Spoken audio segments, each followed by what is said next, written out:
Today in Mountain View, get ready for a whirlwind of colorful protests, heated educational debates, and a groundbreaking energy initiative. I'm Dean Bark, and welcome to the City Report with Dean Bark in Mountain View, California. All right, here's where we begin.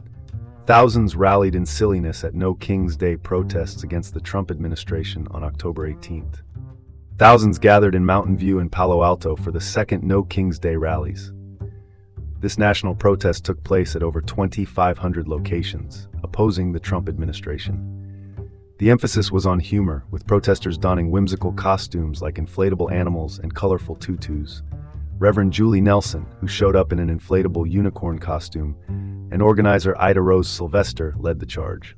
They focused on the importance of activism and community. Over in Palo Alto, the event featured a parade and a democracy fair with workshops and speeches from figures like U.S. Rep. Sam Liccardo. Even with some counter-protesters supporting Trump, the atmosphere remained peaceful and engaging.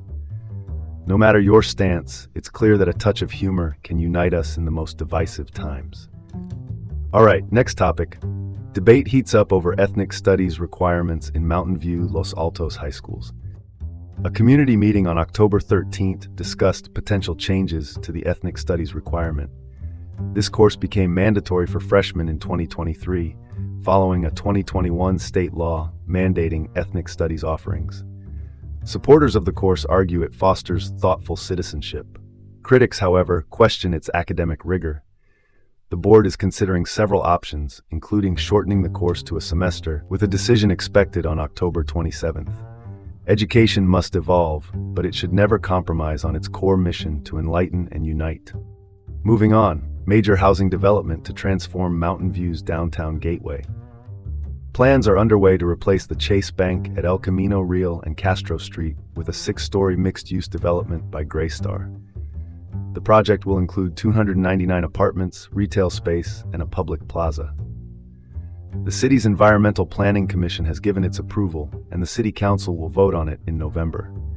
While the development has been praised for adding much-needed housing, some commissioners criticized its design for not fully utilizing the downtown gateway's potential. Concerns were also raised about the development's interaction with the street and the placement of a PG&E transformer. While progress is essential, ensuring it fits the community's character is just as crucial. Next up, Caltrain's electric trains to earn $1 million annually for returning energy to the grid. Starting April 2026, Caltrain will receive compensation for energy returned via regenerative braking. This technology, which has been around since 1886, allows trains to recapture energy, reducing operational costs and providing power for approximately 2,400 homes each year. Assemblymember Diane Pappan has introduced a bill to classify regenerative braking as renewable energy, potentially increasing compensation by 20%. Innovative solutions like this demonstrate the power of old technology when applied to modern challenges. Last up, Mountain View Fire Chief Juan Diaz to retire after decades of service. Brian Jones named successor. Chief Juan Diaz will retire on December 30th, 2025, after 40 years in fire service.